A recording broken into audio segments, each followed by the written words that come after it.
சாப்பாட்டு விஷயத்துல நீ யூடியூப்ப பார்த்தாவது ஏதாவது நல்ல சாப்பாடா பிள்ளைங்களுக்கு செஞ்சு குடுக்கலாமே! எதுக்காக இந்த மாதிரி பிள்ளைங்கள கஷ்டப்படுத்துற? அப்படின்ற மாதிரி உங்களுக்கு கண்டிப்பா தோணும். ஏதாவது ஒரு சொதப்பல் பண்ண தான் செய்றேன். நானும் ஒரு வாரமா நெறைய தப்பு சாப்பாட்டு விஷயத்துல பண்ணிக்கிட்டே தான் இருக்கேன்.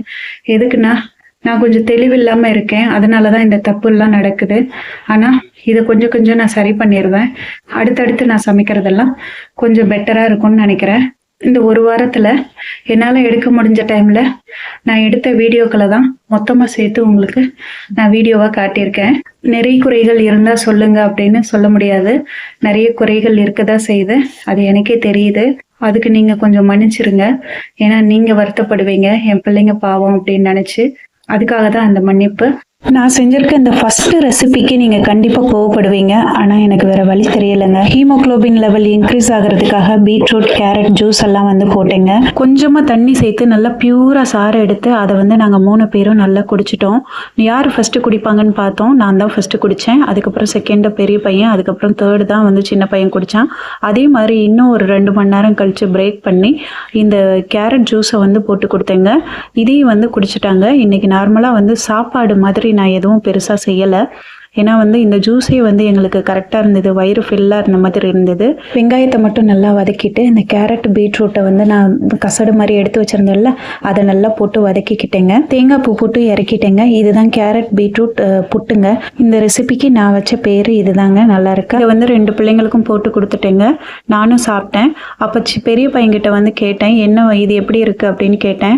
இந்த வெங்காயம் மட்டும் போடலைன்னா ஈஸியாக கடகடன்னு முழுங்கி இருந்திருக்கலாம். இந்த வெங்காயம் போட்டிருந்ததுனால மென்று சாப்பிட வேண்டியதாயிருச்சு அப்படின்னு சொன்னா. அப்ப கூட அது நல்லா இல்லை அப்படின்னு சொல்லலை. எனக்கு அந்த கசடை வேஸ்ட் பண்றதுக்கு மனசு வரலங்க. அதனாலதான் அதை தாளிச்சு சாப்பிட்டுட்டோம். நைட்டு சாப்பாட்டுக்கு தக்காளி வெங்காயத்தை வதக்கிட்டு சோளம் அரைச்சு நான் மாவு மாதிரி ரெடி பண்ணல தோசைக்கு. நேத்து நீங்க ஷார்ட்ஸ்ல பார்த்துருப்பீங்க. அந்த மாவுல தோசை ஊத்திட்டு இந்த சட்னியை அரைச்சு பிள்ளைங்களுக்கு சாப்பிட்றதுக்கு கொடுத்துட்டேங்க. இதெல்லாம் ஒரு நாள் ரெசிபி கிடையாதுங்க. 2-3 நாள் செஞ்ச ரெசிபியோட தான் நான் சேர்த்து கொடுத்துருக்கேன். கர்ப்பப்பைக்கு வயிறு வலிக்கெல்லாம் இந்த வாழைப்பூ ரொம்ப நல்லது அப்படின்றதுனால இந்த வாழைப்பூவை நல்லா சூப்பராக பொரியல் பண்ணிக்கிட்டேங்க. நான் எப்பவும் போடுற மஞ்சத்தூள், மிளகுத்தூள், உப்பு போட்டு இதை நல்லா பொரியல் பண்ணி எடுத்துக்கிட்டேன்.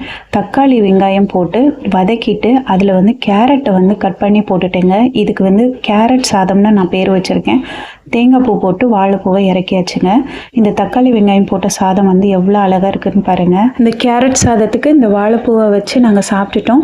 ரொம்பவே நல்லா இருந்ததுங்க. இந்த சாப்பாடு உங்களுக்கு பிடிச்சிருந்ததுன்னா மறக்காமல் லைக் பண்ணிக்கோங்க. அடுத்து என்ன ரெசிபின்னு பாருங்கள். அதிகமாக எனக்கு டயர்ட் ஆகிறதுனால நான் என்ன பண்ணேன்னா லெமன் ஜூஸ் போட்டேன். இதை நான் பெரிய பையனுக்கும் எனக்கும் மட்டும்தான் போட்டிருக்கேங்க. நாங்கள் 2 பேரும் மட்டும்தான் குடிக்கிறோம். இதில் சுகரும் அதுக்கப்புறம் உப்பும் கொஞ்சம் கொஞ்சமாக போட்டு இதை நல்லா மிக்ஸ் பண்ணி குடிக்க சொன்னாங்க டாக்டர். அதனால தான் இந்த மாதிரி குடிக்கிறேன். அப்போ தான் மயக்கம் வர்றது கொஞ்சம் குறையும், வாமிட் வர்றது கொஞ்சம் குறையும் அப்படின்னு டாக்டர் சொன்னாங்க. சின்ன பையனுக்கு தெரியாமல் கடகடன் நானும் பெரிய பையனும் குடிச்சிட்டோம். இது எனக்கு கொஞ்சம் குற்ற உணர்ச்சியாக தான் இருந்தது. நான் செய்கிற எல்லாத்தையுமே என் பிள்ளைங்களும் சாப்பிடணும்னு நினைப்பேன். ஆனால் சின்ன பையனுக்கு லெமன் ஜூஸ் கொடுத்தா உடனே சளி பிடிக்கும். அதனால தான் நான் அவனுக்கு கொடுக்கலங்க. அதுக்கப்புறம் இந்த ரெசிபியை பார்த்து நீங்கள் ரொம்ப ஷாக் ஆயிடுவீங்கன்னு எனக்கு தெரியும். பாசி பயிறு இருக்குது பார்த்தீங்களா, அதை நல்லா வேக வச்சு அந்த தண்ணியை வடிகட்டி எடுத்துக்கிட்டேன்.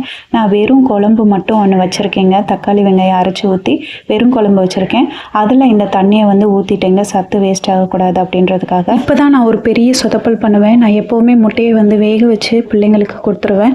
இன்றைக்கி என்ன பண்ணேன்னா நான் இந்த குழம்பை குழம்புல முட்டை குழம்பு மாதிரி வச்சிடலாம் அப்படின்னு நினச்சிட்டு பாதி குழம்பை எடுத்து நான் வச்சுக்கிட்டேன். ஒரு சின்ன கிண்ணத்தில் கொஞ்சமாக முட்டை குழம்புக்காக எடுத்து வச்சுக்கிட்டேன். ஏன்னா எல்லா குழம்பையும் யூஸ் பண்ணால் அந்த குழம்பை வேஸ்ட் ஆயிரும், யாரும் சாப்பிட முடியாது, நான் சாப்பிட மாட்டேன். அதனால தான். அதுக்கப்புறம் பார்த்திங்கன்னா அந்த குழம்புல முட்டையை உடச்சி ஊற்றுனா பார்த்திங்கன்னா பாருங்கள் எப்படி ஆயிடுச்சுன்னு. அந்த குழம்பே காணாமல் போயிடுச்சுங்க. மொத்தமாக பொரியல் மாதிரி ஆயிடுச்சு. அச்சோ ஸ்மெல் ஏதாவது வந்துடுமோ அப்படின்னு நினச்சிட்டு அதில் கொஞ்சம் மிளகுத்தூளையும் போட்டுட்டேங்க. இப்போவும் சாப்பாடு போட்டு அதே பிளேட்டில் தான் நான் எல்லா சைட் டிஷ்ஷையும் வைப்பேன். ஆனால் இன்றைக்கி நான் அந்த மாதிரி வைக்கலை.